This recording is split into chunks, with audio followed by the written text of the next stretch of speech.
And here we have a comment that I'm getting a lot of, and it's really important. And it goes like this. Is by Molly Kate. And I appreciate this. Reading the book now, and I can't put it down. We're talking about Amanda, a cautionary tale of alcoholism. It was a story of my wife's 25-year decline with alcoholism. And she passed away, unfortunately, a little over 4.5 years ago. And the thing is with the book, and a lot of people ask me, well, like when we first met, did she drink when we first met, or was she an alcoholic when we first met? And that's always a very difficult to answer that, because I mean, I met her when I was 30. We got married when we were 32. I was essentially kind of a kid myself.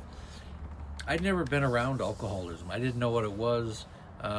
She was probably an early stage then. I mean, she drank wine on a regular basis, even when we first met her, maybe a couple glasses at night. We had a home in Canyon Lake. We had bought a home right on the water, and we had a pontoon boat. And a lot of times we'd come home from work, because it was a stressful job dealing with people. We were insurance brokers, and we would take the boat out with the two dogs before our son was born, and kind of tool around the lake. And she would have a couple glasses of wine, and eventually that couple glasses would turn into a bottle. But that was early on, and it was really just kind of part of her family culture.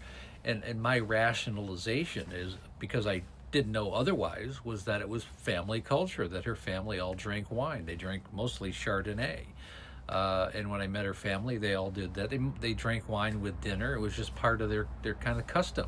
So I really didn't think a whole lot of it, and I certainly didn't know, and definitely did not have a crystal ball or any understanding of where those glasses of wine and the bottles would lead her to.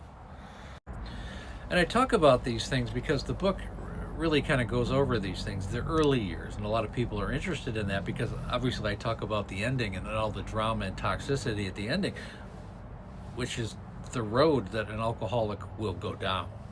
I mean, there's no question. I remember there were signs. The earliest signs was before I had met her. I had collected, I think, about 50 bottles of wine. I used to go up to Napa Valley and New York to visit my parents, and I'd buy a bottle of wine here or there. And during my 20s, I just collected wine bottles. I didn't even drink wine. I was collecting them because I thought someday they'd be cool in my house, I guess. I don't know. And when I met Amanda, within a year, those bottles were all gone, you know. And that was my first indication that there might have been a problem. I owned a home in Highland before we moved in together in Canyon Lake. I know you don't know where these are, but they were like my first house. I think I bought when I was 29. And I had this wine rack. And within a year meeting her, that wine rack was gone. Which which bugged me at the time.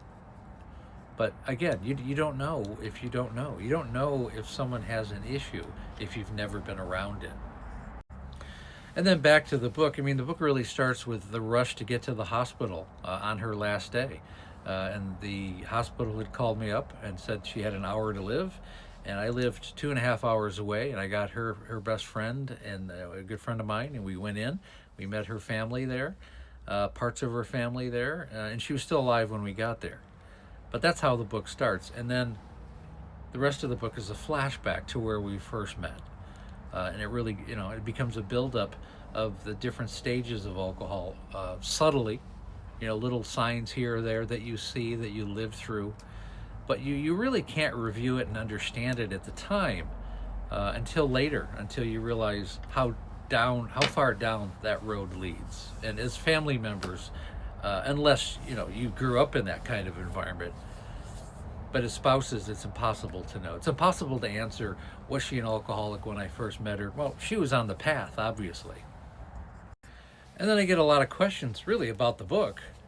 Should I buy it for my loved one, my mother, my father, my son, daughter, sibling, spouse, because they're struggling with alcohol now? Do you think it would be appropriate? I'm like, that's exactly who you should be buying it for, because then they're going to get a firsthand road and an understanding of not only their behavior and how it affects their family, because so many alcoholics are blissfully unaware of how it's affecting the people in their life. You're going to get a good taste because this is from the vantage point of the family. Also, they're going to get a good idea of the road they're going down. And there is no deviation from this. If you are an alcoholic, you're not going to deviate from it. It is progressive. It will get worse and worse and worse. There's no happy endings to an alcoholic unless they get it into recovery. If they don't get it into recovery, there is no happy ending. Okay, there's no alcoholic, someone who suffered from alcohol use disorder, who won the Nobel Prize for Peace, or really did a whole lot of things productivity wise through their life. Okay, it destroys most of their relationships, if not all their relationships, their health, and their ability to really be a functioning member of society. There's no good road.